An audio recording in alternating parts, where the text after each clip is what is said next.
This lesson is an introduction to probability. So by the end of this lesson, you should be able to find the theoretical probability of a basic event and to apply the fundamental counting principle, which we will go over. In order to go over probability, I want to go over several terms first, and then we'll do some examples, and then we'll go over the counting principle and some examples.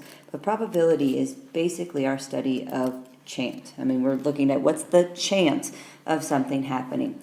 Why do we need to know probability? Because it's used all the time. In insurance companies, they need to figure out what's the chance of a person this age, living in this city, driving this car, will get in an accident. And how much should their insurance be in order to cover an accident if they have one, for example. We also deal with chance if we're talking about cards. What's the probability of getting a full house if you're playing poker? What's the probability of getting 21 if you're playing blackjack? So we like probability is very useful. We can use it in sports. What's the probability of a basketball player making a free throw? And that's a little different situation because the probability of one basketball player making a free throw compared to another basketball player making a free throw will be different. One basketball player may have a better record than the other. They may have made more baskets in the past, so their probability of making that shot is probably better than somebody who hasn't been so successful in making those shots. So let's start with some basic probability terms, and there are several of them. Our first one is when we talk about a trial. It's a systematic opportunity for an event to occur. We're going to talk about different trials. Those will make up our experiment. Our experiment is one or more trials. So, for example, I gave this example of rolling a dice, or tossing a coin, or spinning a spinner, picking a card. Those are all trials. If I look at some sort of an experiment, I could toss 2 coins, okay? Or I could roll 2 dice, or I could roll a dice and then toss a coin. That would be my experiment. Okay? One thing we're going to talk about quite a bit is our sample space. That's one term that we use. Sometimes we just use the total possible outcomes, but our sample space is the set of all possible outcomes, and our outcomes are possible results of an experiment. So if we look at this example again, tossing a coin 2 times. So I can toss a coin 2 times. I could get heads. I could get, in this case, I can get heads. I could get heads, tails, heads, or tails. This whole set right here is my sample space. It's all the possible outcomes of tossing 2 coins. Each individual one is an outcome, is what we call an outcome. So let's look at this example here. I have toss a coin once. If we just toss a coin once, my only outcomes are going to be heads or tails. So I have 2 outcomes, and if I look at tossing the coin twice, we just went over that. I have heads, tails, heads, or tails. So I actually have 4 possible outcomes, or my sample space has 4 outcomes in it. Okay? We're going to talk a lot about this next word, which is an event, because we're going to find the probability of an event. And what we're going to do some sort of an experiment, and then I'm going to talk about an event and you're going to find the probability of that event. An event is an outcome or a collection of outcomes.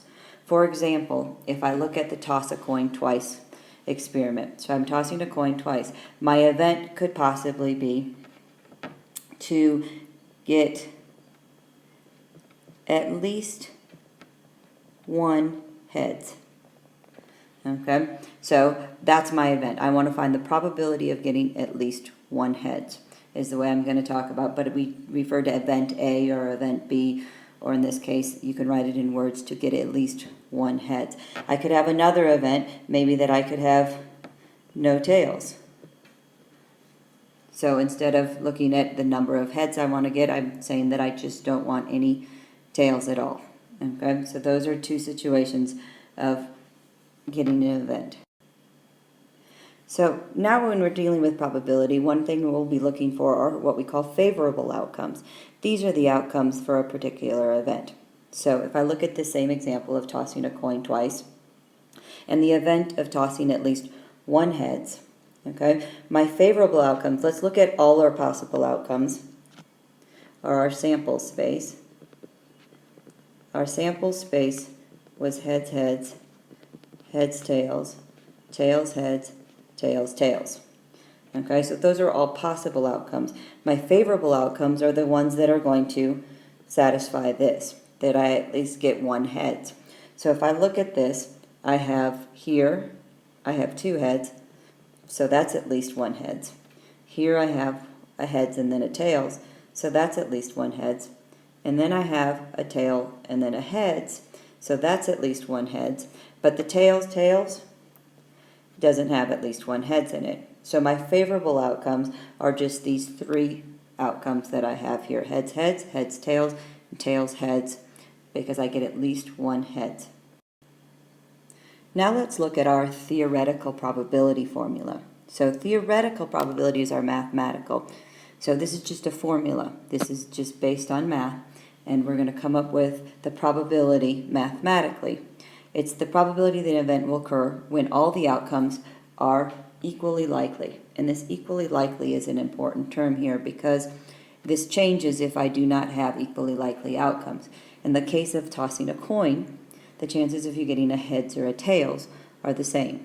Okay, unless that coin is weighted or it's some sort of a trick coin, which could happen, and you're more likely to get heads than you are to get tails.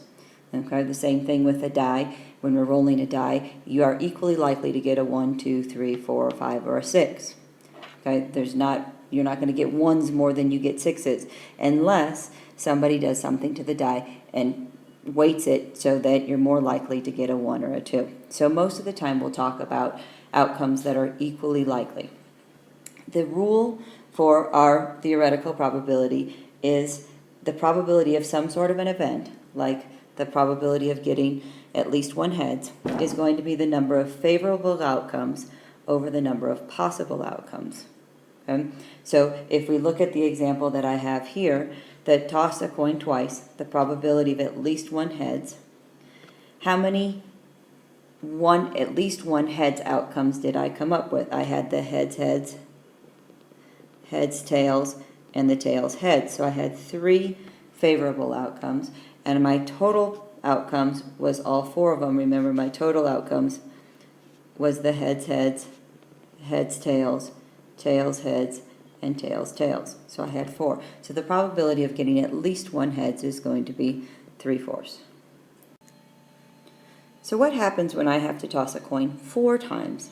And I need to look at the possible outcomes for tossing a coin 4 times. And if I go and start writing these out, you'll notice that my possible outcomes, I have heads, heads, heads, heads. I get all heads. Heads, heads, heads, tails. Heads, heads, tails, tails. Heads, heads, tails, heads. And I can keep going. Okay, I'm going to have quite a few possible outcomes on this one, and then I need to figure out the probability of tossing at least 3 heads. This problem, to figure out my total possible coins of the 4 possible outcomes of tossing a coin 4 times, I'm going to have a formula for me to figure out the total number of possible outcomes, and then I can figure out how many of those outcomes have at least 3 heads. Because if you start looking at what I've written here, you'll be able to figure out the favorable outcomes quite easily. But I'm going to come back to this one because I'm going to teach you a principle first to make this a little bit easier. Let's talk about some basic principles of probability before we go into the next principle called the counting principle. We have the probability of an event must be greater than or equal to 0, and it must be less than or equal to 1. So when we talk about probability, our answers for a probability of something occurring is going to be between 0 and 1, and what we call inclusive, meaning I could have the probability of something being 0, and I could have the probability of something being 1. So let's look at some of these examples. If I roll a dice, the probability of a number greater than 0 rolling a number greater than 0. Well, you look at the sample space, are the top outcomes for rolling a dice, and I have 1, 2, 3, 4, 5, 6. That's my sample space. Those are my 6 possible outcomes. And how many of those numbers are greater than 0? So if you look at my probability, theoretical probability here, all 6 of them are greater than 0, so all 6 are favorable outcomes. I have a total of 6 possible outcomes, so my probability is going to be 1. Okay? Then if I do the same situation where I roll a dice, what's the probability of getting a number greater than 6? Notice it's greater than. I'm not talking about equal to. So if I look at my 1, 2, 3, 4, 5, 6, none of them are actually greater than 6, so I have 0 favorable outcomes out of my total possible outcomes, which is 6, so my probability of getting a number greater than 6 is going to be 0. Okay? The other thing I can look at is if I look at the probability of getting a 1, for example, and then I look at the probability of getting a 2, and the probability of getting a 3, and a probability of getting a 4, the probability of getting a 5, and then probability of getting a 6, okay, and I add those all up, I'm going to get 1, because the probability of getting a 1 is going to be 1 out of 6, because there's 1, 1, and I have 6 total possible outcomes. 2 is going to be 1, 6, 3 is 1, 6, 4 is 1, 6, 5 is 1, 6, and 6 is 1, 6. And if I add up 1, 6 plus 1, 6 plus 1, 6 plus 1, 6 times, I'm going to get 1. So the sum of the probability of all the outcomes in a sample space, so if I want the probability of each one of these and add them up, I'm going to get 1. Now we're going to look at what we call the counting principle. And this is an extremely important principle for probability because it helps us find the number of possible outcomes in a fast way. So I don't have to write out all of the possible outcomes because sometimes I have 100 possible outcomes. I don't want to write those all out. So this will tell me that I have 100 possible outcomes, and then I can just look at my favorable outcomes to come up with my probability. So basically, here's my rule. If an event has m possible outcomes, so for example, toss a coin, I have 2 outcomes when I toss one coin. And then I have another independent event, and we'll go over independent a little later, but at this point, we're going to be dealing with independent events. And it has n possible outcomes, so I toss a coin again, and I still have 2 outcomes. Then there are m times n possible outcomes for the 2 events together. So if we look at the example of the coin, okay, I have 2 outcomes when I toss it once, okay? So we'll do the twice. And I have 2 outcomes if I toss it the second time. So I have a total of 4 outcomes. And if you look back at that problem, remember we had 4 outcomes when we tossed a coin twice. So it's an easy way. Now, let's go back to that problem of tossing a coin 4 times.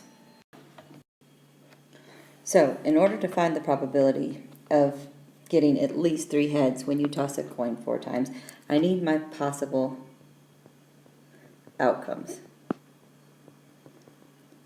And we started writing some of them, and you can see that it's a long process. So let's use my counting principle. I toss the coin the first time, and I have 2 outcomes. The second time, 2 outcomes. The third time, 2 outcomes. The fourth time, 2 outcomes. So I have a total of 16 possible outcomes. So I know my probability of getting at least 3 heads is going to equal something out of 16. Now how do I figure out those favorable outcomes? The getting at least 3 heads. So here I'm going to have to look at some of my outcomes. And I'm only going to look at the ones that I have at least 3 heads on. I have heads, heads, heads, heads. I have heads, heads, heads, tails, heads, heads, tails, heads, heads, tails, heads, heads, and then tails, heads, heads, heads. So I kind of follow a little pattern. I start with as many heads as I can to start off with, and then I slowly go down and do the ones with just 3 heads, and then obviously my event here is getting at least 3 heads. So I have 5 favorable outcomes. So this probability is going to be 5/16. The other way of writing this is as a decimal, which is 0.3125, just taking 5 divided by 16. And those are the two ways I would write this probability. Probability, remember, is between 0 and 1. So you can say 31.25%, but we like to write probability as either a fraction or a decimal. Let's look at some other examples of using the counting principle. And in this case, I only want to find the number of possible ways that two or more events can occur. And notice the counting principle was given with just two events, but I can use more than just two events in the situation. I can multiply as many independent events as I have. So when we toss two coins, we did this example. I have two outcomes for the first coin, two outcomes when I toss the second coin, so I have 4 possible outcomes. For tossing a coin 5 times, I have 2 times 2 times 2 times 2 times 2, and sometimes we'll write that as 2 to the 5th, which is going to give me 32 possible outcomes. What if I toss a coin and then roll a dice? So in this case, when I toss the coin, I have 2 outcomes. When I roll the dice, I have 6 outcomes, so I end up with a total of 12 outcomes. Okay. Then we can also deal with other things besides coins and dice. I tend to use dice and coin a lot because I think they're easy to work with. But what if I wanted to figure out the different number of different outfits that can be put together when I have 3 pairs of pants, 4 tops, and 2 pairs of shoes? Now notice that in this particular problem, matching does not matter. I'm only figuring out possible outfits, not that it looks good. So I have 3 pants that I could wear. With each of those 3 pairs of pants, I have 4 tops, and I have 2 pairs of shoes. So I end up getting 24 outfits. So it's a fast way to figure out how many different outfits I could come up with. Unfortunately, with this method, I don't get the actual outcome. So when I'm trying to find probability, I don't know what my favorable outcomes actually are. I may have to write out all of the possible outcomes. And the counting principle only tells you the number of possible outcomes. So sometimes what I do is a tree diagram. Okay, and a tree diagram can be used to find the actual possible outcomes. Now, with the coin toss, I just wrote out my outcomes. But if you look at the tossing a coin 2 times, the first time I toss a coin, I'm either going to get heads or I'm going to get tails. So those are my 2 outcomes there. Then, my second time, I could base it on the fact that I tossed a heads in the first place. So I could get heads again, or I can get tails. So I have this possible one outcome of heads, heads, and I have another outcome of heads, tails. So basically I follow my diagram here. So I have heads, heads, and then heads, tails. I can do the same thing with my tails, because if I tossed a tails first, I can toss a heads next, or I can toss a tails next. So I have tails, heads, or I have tails, tails. And that's where I can come out with my 4 possible outcomes. Now it gets a little longer when you have something like toss a coin and then roll a dice. So in this case, I'm still going to start off with my heads and tails, because those are my 2 outcomes when I toss a coin. But then my second thing that I'm doing is rolling a dice. And when I roll a dice, I actually have 6 outcomes. So I could toss a heads, and then I could get 1, 2, 3, 4, 5, 6. Or I can toss tails, and I can come up 1, 2, 3, 4, 5, 6. So what are my possible outcomes? I have heads 1, heads 2, heads 3, heads 4, heads 5, heads 6, or I could get a tails 1, tails 2, tails 3, tails 4, tails 5, or tails 6. And I can write these all out. It's going to take me a little bit longer. Heads 1, heads 2, heads 3, heads 4, heads 5, heads 6, tails 1, tails 2, tails 3, tails 4, tails 5, or tails 6. And that would be my sample space. I have my 12 possible outcomes, By using the counting principle, I came up with my 12, and these are my actual outcomes that I come up with. So what would be the probability of getting a heads and a number greater than 4? If we take this example of tossing a coin and rolling a dice. So if I look at this, I need to come up with my total possible outcomes, which I already have here is 12, and my favorable outcomes in the top. So what are my favorable outcomes here? We need to have heads, so I'm only looking at this group right here. And then I need to have a number greater than 4. So in that case, I'll use a different color here. I only have those two outcomes that are heads and a number greater than 4. So my probability is going to be 2 out of 6, or 2 out of 12, sorry, which would give me 1/6. Okay, let's just quickly review some of these concepts with this example of picking 2 cards from a deck of 52 with replacement. And this idea of with replacement is going to become very important. With replacement means you pick a card, put it back, and then you pick another card. So every time you pick a card, you still have the 52 cards that you're picking from. So I need to find the probability of picking 2 sevens. In order to do that, I need to know my total number of outcomes, and I need to know how many favorable outcomes I have. So we're going to use the counting principle because I do not want to write all the different outcomes that I have for picking 2 cards with replacement. So I'm going to use the counting principle, and these are my possible outcomes. I'm going to have 52 cards that I can pick the first time, and 52 cards I can pick the second time. So I end up getting 2,704 possible outcomes. Then my favorable outcomes, I'm also going to use the counting principle because there are going to be quite a few of them. I have to pick a 7, and then I have to pick a 7 again because I need to get 2 sevens. I'm only picking 2 cards. So how many 7s do I actually have in a deck of cards? I have 4. So I have a chance I have 4 cards that I can pick the first time, and I have 4 cards that I can pick the second time.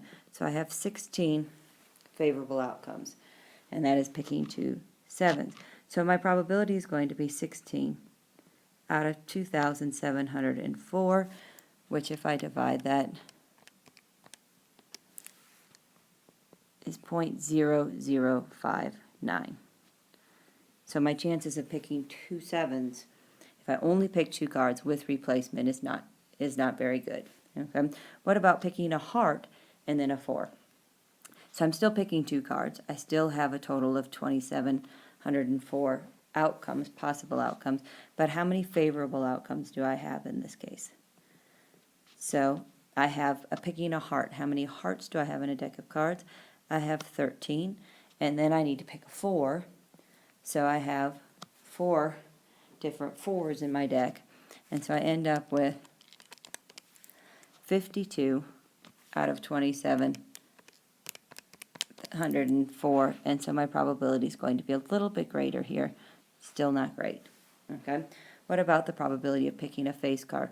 What is a face card? A face cards are Jack, Queen, or King. So how many, we still have our possible outcomes of 2,704. How many favorable outcomes do I have when I have to pick a face card? So how many Jack, Queens, and Kings do I have in a deck of cards? I'm going to have 4 Jacks, 4 Queens, and 4 Kings. So I end up with 12 face cards. So I can pick a face card the first time, a face card the second time. So I have 144. And you'll notice my probability is a little bit greater on this one. I get 0.053 of picking 2 face cards. So you can see I used my counting principle to come up with my total possible outcomes. I actually used my counting principle to come up with my favorable outcomes because this was a situation where I had a lot of favorable outcomes, especially when you got down here to picking 2 face cards. Instead of writing them all out, I can just use my counting principle. I take the favorable outcomes divided by the possible outcomes, and I come up with my probability. Remember, our probability needs to be between 0 and 1. All of my answers here are between 0 and 1. You do not want to write the probability is, for example, here 144. That's the number of favorable outcomes. That's how many outcomes actually have two face cards, but it is not a probability. Okay, so just be careful with that concept.